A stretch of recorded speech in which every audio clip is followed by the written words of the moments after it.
Hello and welcome to the presentation on ethical dilemmas. Today's video will discuss my chosen case study in the professional field that interests me, school psychology. With interest in the field of both education and child psychology, I decided to look at the possible ethical dilemma that involves school psychologists. The role of a school psychologist is to provide counselling, assessment and administrative roles to the welfare of children in their care. A school psychologist is not only engaged in agreements with the child in all cases, but also the custodial parent and relevant teaching representatives. This can often arise ethical problems for the school psychologist, and the dilemmas are mainly based around confidentiality, multiple relationships, and informed consent. It is for this reason that my ethical dilemma is based on the possibility of being put in a future situation that deals with parental consent. The ethical dilemma today is based on the chosen scenario of a teacher who has observed a severe learning disability in one of their students and approaches the school psychologist with the concern. The teacher believes that the student needs to have a learning assessment so they can be placed in a special needs program within the school and receive appropriate learning assistance.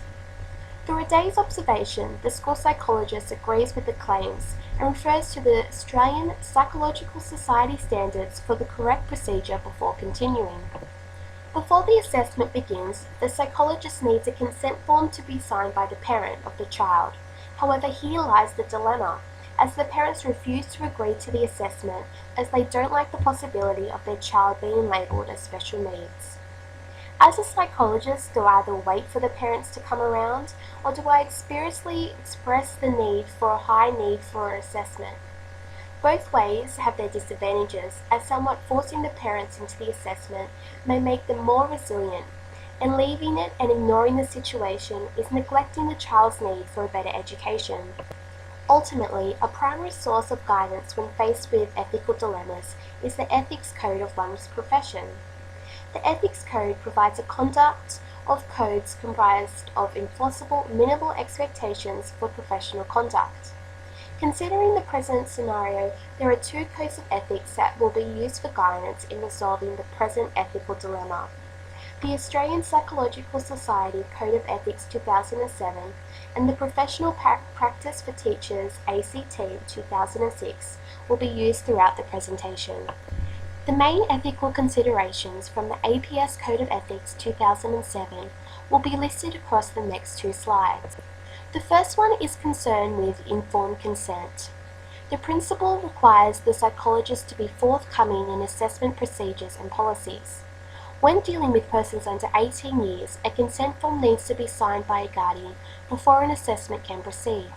It is for these reasons that this principle is important in solving this ethical dilemma in the present case study. Another principle of ethics is known as respect. Psychologists are entitled to respect the dignity and worth of all their clients and colleagues, and try to eliminate the effect of biases for this reason. In this case study, this principle highlights the psychologist's role in respecting the teacher's request for assessment, the student's need for a better learning experience, and also understanding that the parents have rights to their own views on the matter. The next two principles will be discussed briefly. The first one is known as competence, which refers to adhering to a code and guidelines put forward by the APS.